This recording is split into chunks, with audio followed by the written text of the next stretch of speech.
এই গরমে আমরা বড়রাই হাঁসফাঁস করছি, ছোট ছোট পুচকেদের নিয়ে তো নাজেহাল অবস্থা। অর্থাৎ যারা সদ্যজাত মা বাবা হয়েছেন তাদের ভীষণই চিন্তার মধ্যে চলতে হচ্ছে যে ছোট ছোট বাচ্চাকে কিভাবে নিয়ে থাকবো। তো তাদের নিয়ে আজকে দু চার কথা। প্রথমে বলি, ঘরে মানে যে ঘরে বাচ্চা থাকবে সেই ঘরে ফ্যান বা এসি প্রয়োজনে সারাদিন চালিয়ে রাখুন। খালি গায়ে না রেখে গায়ে পাতলা কোনো সুতির পোশাক পরিয়ে রাখুন।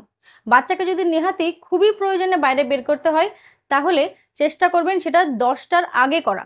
অর্থাৎ সকাল 10টার আগে বাচ্চাকে বাইরে বের করতে হলে বের করবেন। আর 10টা থেকে 5টা এই টাইমটা অ্যাভয়েড করুন। মাথায় রাখবেন, আমাদের বড়দের থেকে বাচ্চারা তাপটা খুব তাড়াতাড়ি শোষণ করে, তাই একটুতেই ওদের গা গরম হয়ে যায় এবং ডিহাইড্রেট হয়ে পড়ে। এবার বলি, ডিহাইড্রেট হলে কি কি লক্ষণ দেখে বুঝবেন যে বাচ্চা ডিহাইড্রেট হয়ে যাচ্ছে। প্রথমত, তার ঠোঁট শুকিয়ে যাবে, গা হাত পা শুকনো শুকনো লাগবে, ঠোঁটটা বিশেষ করে বেশি শুকনো লাগবে। তার সঙ্গে সঙ্গে তার ইউরিন কাউন্ট কিন্তু কমে আসবে, অনেক কম পরিমাণ সে ইউরিন করবে। এর সঙ্গে সে ইরিটেট ফিল করবে, অর্থাৎ অস্বস্তি করবে। তাকে দেখে মনে হবে সে যেন স্বাভাবিক নেই, খুব অস্বস্তি করছে, কান্নাকাটি করছে, মায়ের ব্রেস্ট ফিড অনেকটাই কমিয়ে দিয়েছে। তখন ভাববেন যে বাচ্চা কিন্তু ডিহাইড্রেট হয়ে পড়ছে। 6 মাসের আগেই বাচ্চা ডিহাইড্রেট হয়ে পড়ছে বলে তাকে বাইরে থেকে জল খাওয়ানোর প্রয়োজন নেই।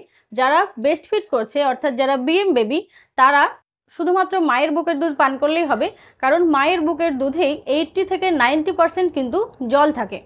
আর যারা ফর্মুলা মিল্ক খাচ্ছে তাদের প্যাকেটের গায়ে যে ইনস্ট্রাকশন দেওয়া আছে কতটা পরিমাণে কতটা জলে কতটা পরিমাণে দুধ মেশানো যাবে, সেই ইনস্ট্রাকশন ফলো করে তাকে দুধ তৈরি করে যতবার খাওয়াচ্ছেন ততবারই খাওয়ান।